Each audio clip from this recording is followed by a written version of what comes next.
All right, y'all. Welcome to the podcast, Mrs. and Makes. I'm Jay. I got a special guest for y'all today, man. She's a doula, so she helping the black community with, you know, childbirth and how dangerous that could be. You know what I'm saying? Like that's a process. She's also a black author. Just wrote her first book right here. That's it. Look at how cool that looks, man. This is a dope cover, so. But I gotta introduce y'all to Emoni Khalifa. Um, this amazing soul. I'm happy to have her on the podcast today. So explain like what a doula like is and what's your process. What do you do as a doula? Because a lot of people don't know. So like a doula, so I mean we're support, and that can look different in every case. Like what the family needs, like that's what I look for. I'm like, what do you need? Do you need just vocal support? Because sometimes people just need that voice, like they really just need that voice, like you can do it, and da-da-da. Then some people are a little more hands on.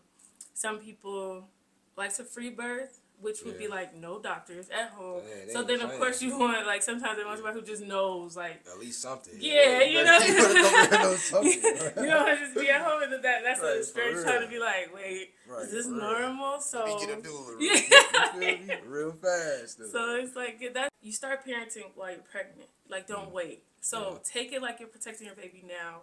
Like if you wouldn't let a stranger walk up to your kid and just pick them up and touch them, be the same way when you're pregnant. Don't just let people touch you. Every doctor does not have to be your doctor. You know what I mean? Like you don't just have to be like, oh, it's the doctor. Right. Oh, don't touch my baby. Don't touch me. You're weird, and I don't want you. So eyeball off.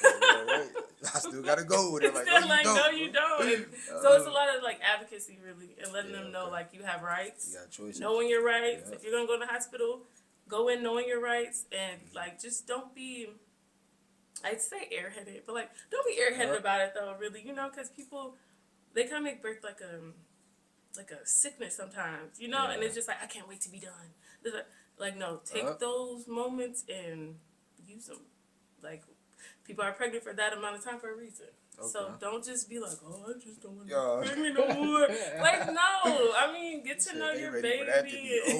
Like, hold on, they can't wait. Like you can. There's so much that can happen in that time, and so I don't know. I just be right there, like, hey, are you doing this? Are you getting ready for this? Are you? Why was that important for you to go into that process of becoming a doula? Well, it's just like, I can remember back when I was like in high school. That's really when my friends started having babies and stuff like that. So I would go to the hospital with them because sometimes they have baby dads there, family not necessarily there. Emotional support. Yeah, so it's like, I'll go with you, and then just doing that and being there, I start to see just how it was. Like it's scary, and then a lot of times I'm like, I can't leave you here by yourself. You know what I mean? Because it's like they talk in words you don't understand. They make everything sound scary. They can talk people into stuff because it's like that's a very vulnerable time for a woman. You know what I mean? You're like, you're having a baby. You don't want to be mid-push and then they're like, something's wrong. You can convince me to do anything at that point. You know what I'm saying? So we need you to go back here. So that's kind of what made me like, oh, I need to be there. Like or they need the support, And then from there, I just kind of got addicted. Not addicted. I gotta go every time. Yeah, now I'm in there. Call me. What? They want you every time. Dude. Hold on. What made you want to write a book, and like, how hard was it to get the finished product? I guess. Well, when I was younger, I always liked writing. I used to write. My first book I ever wrote, I was probably like 6, and it's called The Beardy Bunch, right? Yeah. it was like cause I like the Bears Two Bears and the Beardy Bunch. So together. You feel me? Like so that's my first. I think my mom still has that concoction, and I use the photo album, and I just like put the picture. So it was like real ghetto, but I kept being like, oh, it would be nice to have this, it would be nice to have that, and then one day I'm just like, if you want it, do it. Like make what you're craving, like be the creator that you're looking for. So I just kind of was like, it wasn't supposed to even be like this big or anything. I'm talking about the jumbo stage. It was just supposed to be a short story. What chapter you on right now? You feel me? Like that's a book. But I got into it, and I was just kind of like, for one, I wanted black fantasy, and I wanted us like portray it in a positive way. like even though it's fantasy fiction, I still like, I don't know, I feel like every time I read it, like they never like end up with love. Yeah. So it's like no black love, not even in fantasy. Single parent ball every time. Like, hold on. I'm like, it's dragons and dungeons. Why we gotta be like that in every realm? It still ended up a single parent ball. They were like, what? In medieval times. Right, like what? So I was really on that, and then just like I didn't want it to always have to be like, oh, police brutality. Like, I didn't want it to always be our reality. Because it's escapism. Like, it's fiction. Yeah. And so it's like, I just want to, I guess, control the narrative. Yeah, that's different. You got to get a different spin sometimes. Yeah, I'm like... Extremely amazing that you took time to write something so dope. Like, for real, that people can really feel. And everybody should grab a copy. Like... I don't know what's taking y'all so long. You feel me? I grabbed it right away. You feel me? Like, no, for real. Oh, God, I appreciate you. I'm all about supporting like our people, man, and just like, cause I feel like if we don't support each other, then what are we doing? You know what I'm saying? Nobody gonna support us if we ain't supporting ourselves and our community and trying to make a difference in any way possible that we can. So it's just huge to be able to support each other. And even her being here, she supported me. Yeah, you know what I'm saying? Like, so what's the journey to becoming spiritual, you know what I'm saying, to separate yourself from, you know what I'm saying, that realm, if that makes sense? I guess, like, so, for me, well, I come from kind of a spiritual background, so, like, the women in my family are very spiritual. It was always kind of, it was normal in the household and, like, at home to, like, oh, I had a dream about this, and be like, oh, let's dissect the dream, you know, and really, like, I would say, like, feeding into our gifts, like, our spiritual gifts, so it wasn't weird for me at home. In the world, different story. You know, so it's kind of part of my journey was like a lot of trying to fit in, you know, covering who I really am, because people are like, you're weird, or like, what is that? So it was a whole lot of that. And then when I got older, it was just kind of like, I guess just going through stuff and everything, and it's like everything just kept bringing me back, and I'm like, you know what? I gotta tap in. I would say like authenticity plays a big part in spirituality, because like you can't really connect until you are 100% comfortable with yourself. You know what I mean? Like, you'll miss the signs. You'll miss everything, really, if you're trying to be something else.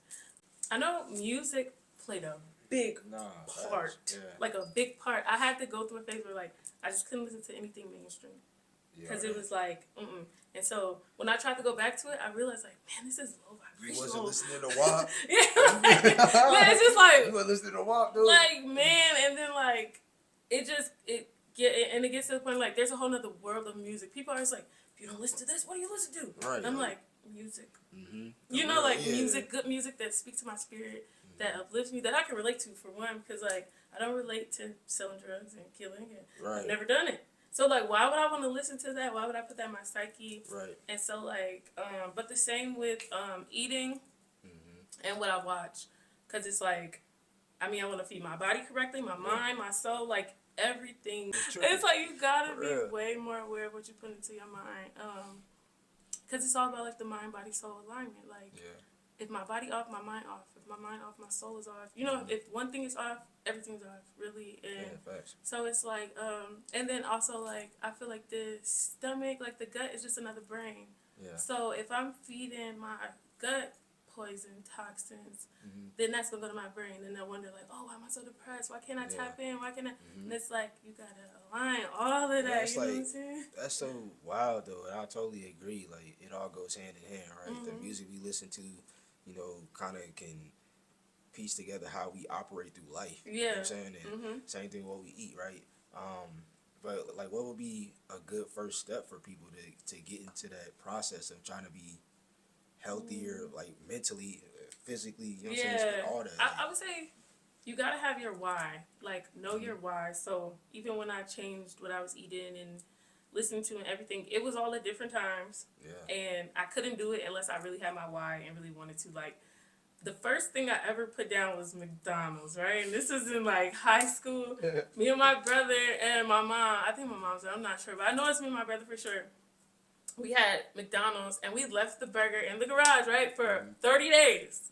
Went back, and it looked the exact same. You could put it in the microwave and eat it. And from there, I was like, so stop eating McDonald's. Like, Straight up, but it was like that was my why. Is that I was like, I don't want to eat that. You know what I mean? Start with McDonald's first. Watch. And from there, Put I that figured put that in the garage and see what happens. I forgot what. I think he came in like, I heard McDonald's gonna get old, and we just like, let's eat. Right, y'all. Just playing around, doing said, stuff. let's see. And then it really turned into like, ooh. He said, do we really want to see this? Yeah.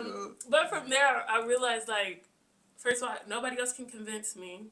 So like, I know a lot of time people are looking for like that external push, but I feel like it has to be internal. Like you have to want it, or else you'll just sneak when they're not looking at. You know what I mean? You gotta really be like, why do I want to do spicy this? right now, man.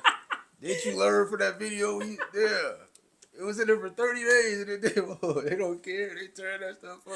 Just I'm talking about fries look the same in there. You can throw it back in the oil. You can still eat it. I can't. No judgment. So start with your why, man. That's what it have like. have your why for sure, and like, I know, like self-love too, because like when you start loving yourself, you just want to do better. You know, you just want better for yourself. So it's like I love myself enough to want the best version of me, and that food has a lot to do with that. Because like, you know, like I can't be killing my heart and being like, but I love me. Yeah. You know, like hey, hold on, dude. You feel me? Yeah, that's like when people always talk to me about like the vegan journey. It's like I always tell them you gotta just take it one thing at a time. Yes. You know what I'm saying? Because trying to cut everything off at once, so real. You gonna be stressed. You gonna That's be like, so real. You know what? Yeah, man, I'm just gonna eat a fucking burger. Man. I swear you'll end up breaking down. Like quit. You gonna be crying and everything. Like it's too hard. Like I'm starving. So like you talking about you starving and everything. That's true. One thing at a time, and like have some self-compassion. Give yourself some grace. Yeah. Like I know a lot of people be like, oh, I messed up, and then quit. Like you messed up, but keep going. It doesn't matter. Like when I first started, there were so many times I was like forgetting to check if something had dairy in it. You know, I mean, girl been like, this tastes like the real cheese, and I'm like, oh, wait. Cheese. No. And then I'm like, but I gave myself that grace to just be like, okay, just be more aware. You know, calm down, move slow, instead of just being like, oh, I give up, I messed up. Like, no, just have some compassion for yourself. We're just humans trying to figure it all out. So. Like she said, just give yourself some grace. Take it one thing at a time, and go from there. Either way, man, it's always like so dope to meet people who are kind of like me. You know what I'm saying? Like it's been a vibe, man. Like I'm not gonna lie, we having fun, we clowning, like, but it's also like real authentic like connection. You feel me? So. I appreciate you for taking time out your day. Like, we all busy though. You said, I got 20 minutes. You feel me? So, hey, 20 minutes it is. Let's knock it out. But you feel me? So, if y'all wanna, like I said, y'all wanna purchase her book, definitely go to Amazon. You know what I'm saying? Get you a copy. She got goals to hit. You feel me? Let's get her there. You know what I'm saying? Yeah. But either way, I know everybody's gonna really love like this podcast episode. I know I am when I start editing it. It's going to make me happy. I can't wait to see it. Yeah, you feel me? And I love y'all, man. I'm going to see y'all when I see y'all. You feel me? You feel me? So take care.